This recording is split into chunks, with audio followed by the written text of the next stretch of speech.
terrorist group called Red Falcon has set up shop on the main island of Galuga. The Red Falcon are more powerful than we realized. It's clear why the Federation enlisted our EMC Contra unit.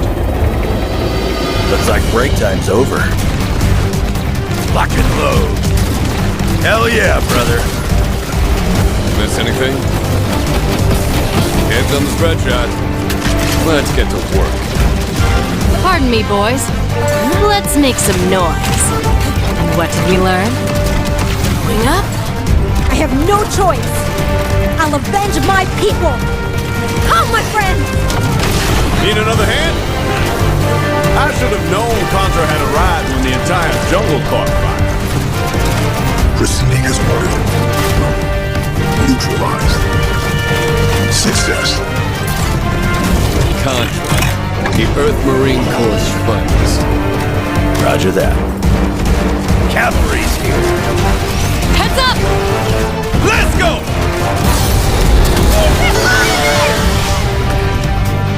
Contra, Operation Galuga.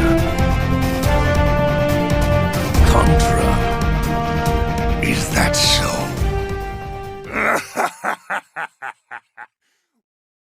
So today we're looking at a new imagining of an old school classic one I spent many hours on. Contra in the form of Contra Operation Galuga. I think what it is. Yes, I hope I'm saying that right.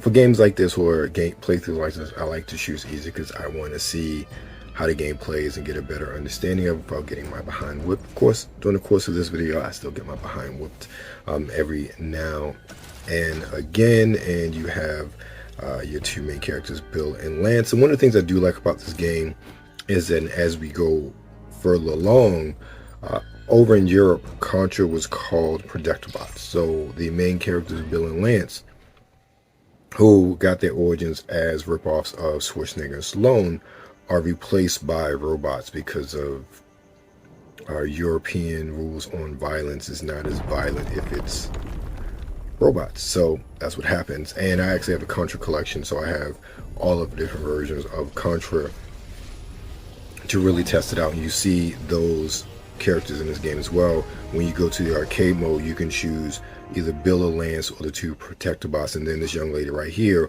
who's one of the island natives, you can choose her to play with as well. And I'm pretty sure as you traverse through the game, now this is just a demo, you will probably be able to unlock all of those characters, or you meet those characters in certain points of the game, which you'll see here. At least the Protectobots, and Bill shows up as well because I picked Lance to start off with. You'll be able to play as those characters going through the game. Now, let's be real. Do we really care about a story when it comes to Contra? Okay, terrorists. We gotta go kill a terrorist. Big guns, lots of weapons, run a gun. That's all we really need. But I appreciate Contra and Way Forward, who has been really big in these sort of retro 2.5D games as of late. I appreciate them trying to flesh out a story for this game when there really doesn't need to be one. It's Contra, for goodness sakes. So with this, you do have the option of choosing a life bar, which you saw a bit earlier, or a one-hit kill, which is akin back to the original Contra where you start out with just 3 men. It makes me wonder if I choose one-hit kill, if the Konami code would work. We shall find out. Well, probably not in the demo. I love to see if that works in the full game release when it is out.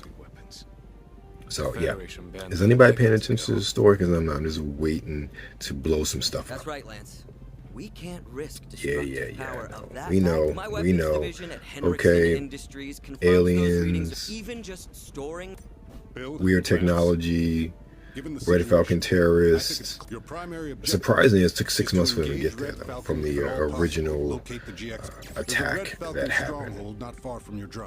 So they really did want to flesh out the story. This could have been a couple cutscenes and got to the fight. But of course, this is the demo, and I'm not sure, obviously, if this is going to be the same sort of setup in the full game. I do like the fact that the music is very present. I wish it was a bit more pronounced.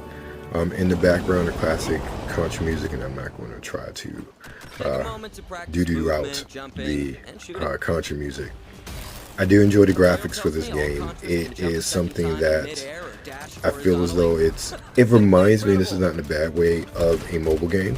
So I'm not sure if this game is on mobile as well, but it's definitely one that, at least in this case, I feel like I'm playing an updated version of the original, specifically the Nintendo version of Contra, because the nuances of that's one of those games that really was refined for the home console, especially if you go back and play the original one. While obviously the graphics are dulled down, it just plays so much better than the arcade. The handling, the fun factor was just amped up, and with the Contra collection, as well as I have Contra backwards compatible from my 360 days, and that was the arcade version.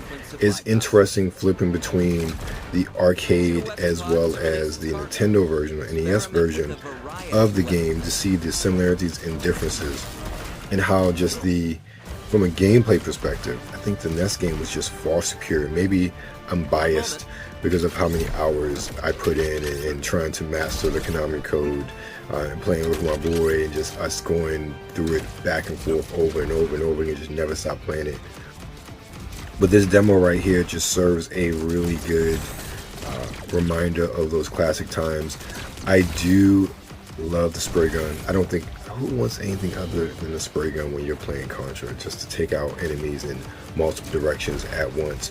I do like the sort of turning of the board as you go along and traversing through this terrain, which again, very good shout out to the developers. It's very lush and green. It still has a cartoony fare, but not overly realistic. I feel like I'm playing a Contra game.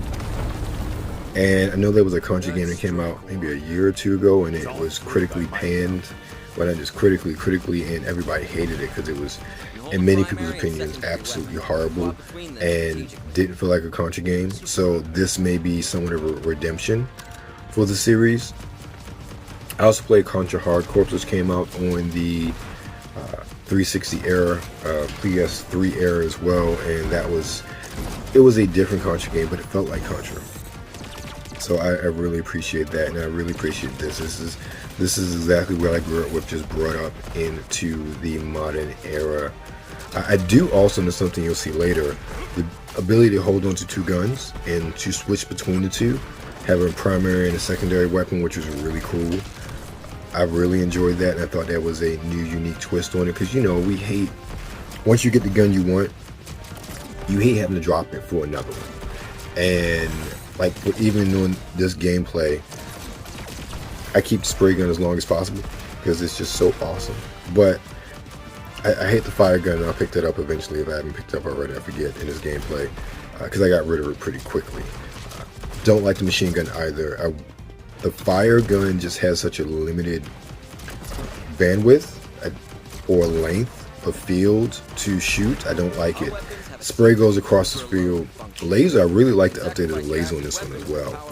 So I thought that was really, really cool. Oh, and the ability to charge up your weapon to do this like screen clearing or firing sort of shot is a really awesome addition. And it's something I didn't think about when I was fighting the boss toward the end, which is something I should have done.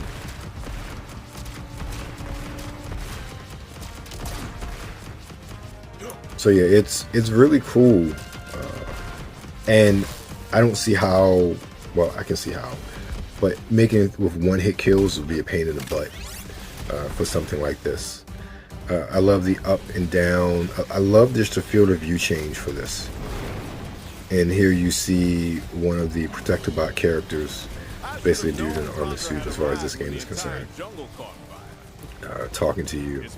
Again, I love the inclusion of it. It's such an homage to the past history of the, well, history is the past, but the history of the series, by including the Protectobots as well. And then this is so reminiscent of the first stage in the original Contra.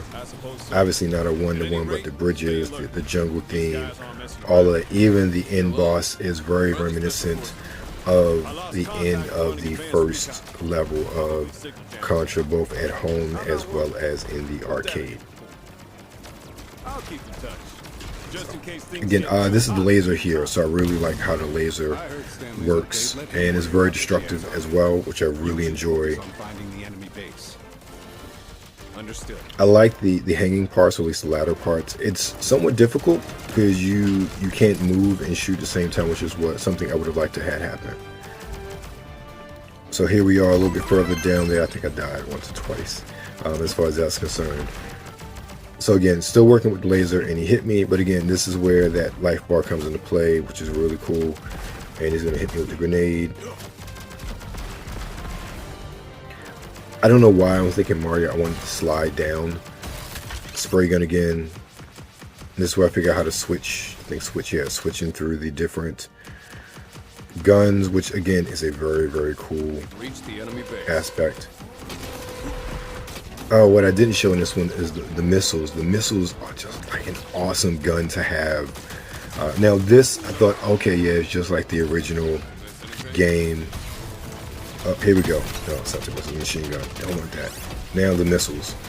Homing missiles, just so awesome, so destructive. It's almost like you're on autopilot when it comes to killing everything.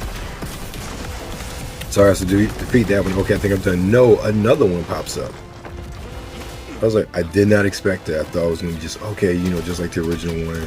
Nope, they're like, nah, homie. You got to fight it again. And that laser beam just took me out because I did not see that coming whatsoever. When I play through this again, I'll know exactly what to expect. All right, you finish this one, you think you're done, right? Nope. And this is where I'm about to die. Because I did not ration and play as if I thought I was going to have a 3-level boss to beat. And that's it. That's it. Game over.